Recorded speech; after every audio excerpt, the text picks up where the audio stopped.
John and Jillian, the scene actually still a little bit active now. I'll get out of the way so you could see the damage. Now police, fire crews still on the scene assessing the damage. You can see the back end of the home very much burned out. You can see it right behind me. This tent opened till 8 o'clock tonight. Now doctors are telling me this is for the most at-risk patients. Crews didn't want us outside for safety reasons. Now it's a little dark, but you can still see that cleanup is in progress for that extensive damage.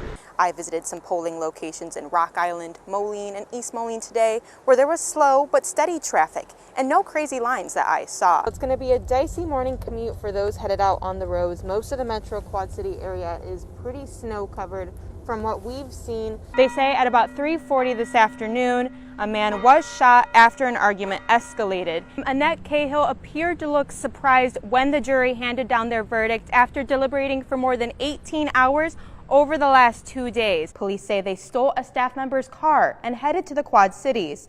Davenport police found that car and one of the teens near Goose Creek Park. On April 11th, 1992, baby April was found right about here along the Mississippi River shoreline in a bag by a man walking his dog. This building behind me could soon be the third location of Trader Joe's in Iowa, and the point of this campaign is to bring jobs to the Quad Cities and keep money here locally too. Now these images we're showing you now are the latest renderings of what the store would look like.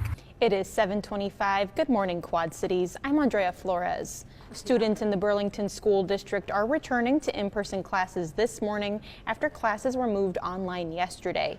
Dozens of teachers felt sick after recently receiving the second dose of the coronavirus vaccine. This weekend, the U.S. House of Representatives passed the newest COVID-19 relief bill, sending it to the Senate for final approval. The American Rescue Bill includes direct payments to Americans, additional assistance for those who are unemployed, and a proposed $15 increase to the minimum wage. Now we are following breaking news happening in Scott County right now. In just the past hour, emergency crews have responded to a traffic crash on Highway 61 near Long Grove. This is what we know right now. At least 2 people are dead and 3 people are injured. Med Force has been called to transport at least 1 person to the hospital. Southbound Highway 61 is down to 1 lane and traffic is moving slowly. This is a live picture right here. We are still gathering information about the crash and we'll continue to follow this story on our website, WQAD.com. The Center for Active Seniors is helping 300 seniors in the Quad Cities get vaccinated this week. Today, 150 people are expected to take part in case-size vaccine clinic. People along area rivers are breathing a big sigh of relief this week as experts say our chances of major flooding have fallen even more in the last few days. A new National Weather Service flood forecast report is due to come out this week. This week, the state of Iowa is expecting about 26,000 doses of Johnson & Johnson's COVID-19 vaccine. The newly authorized doses will go to a specific group of people. Health directors say they will be set aside for frontline workers who can't socially distance. Actually, Andrea has never tried an Yes, IPA, so yes. This is a very exciting moment. I'm because so nervous. This is going to be amazing. You're either going to love it or hate it. There's no in between. We'll see. Oh, that IPA is real good. That's interesting. Ooh. It's got an aftertaste. She's like, Andrea's face says it all. It's just like, oh God, no. I told you, love it or hate it. Sweet Tooth Snacks is already thinking about possibly introducing automated machines in their packaging warehouse in the next few years. One of the first things to go, labeling by hand. A new place for some sweet treats. I'll show you where in the Quad Cities to stay cool this summer with some classic Mexican favorites like a paleta or some horchata. Students at Maquoketa High are learning about world population growth and climate change by playing football. I'll show you what they're throwing around next. This vending machine will never close for the day. As for me, I'll get some Skittles. In Long Grove, Andrea Flores, WQAD News 8.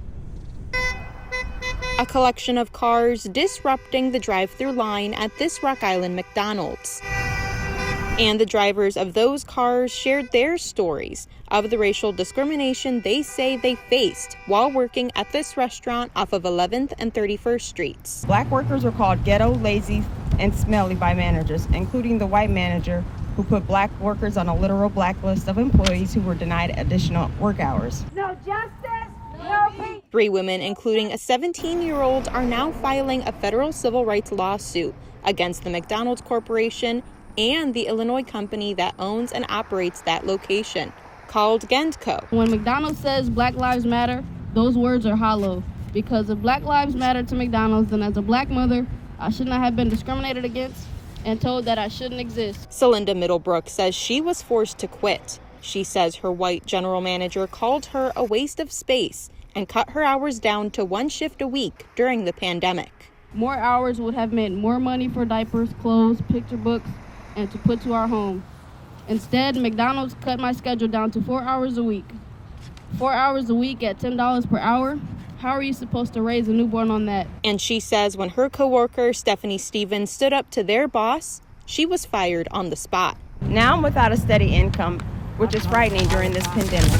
In response to the lawsuit, the president of Gendco says, quote, I am deeply committed to running a values-led organization, and discrimination, harassment, or retaliation of any kind are not tolerated in my restaurants. I take these allegations seriously and am currently reviewing the complaint and investigating these allegations. Now, they hope their lawsuit makes a change. We're here today because we refuse to stay silent and let this keep going on. For future respect for Black workers. In Rock Island, Andrea Flores, WQAD News 8.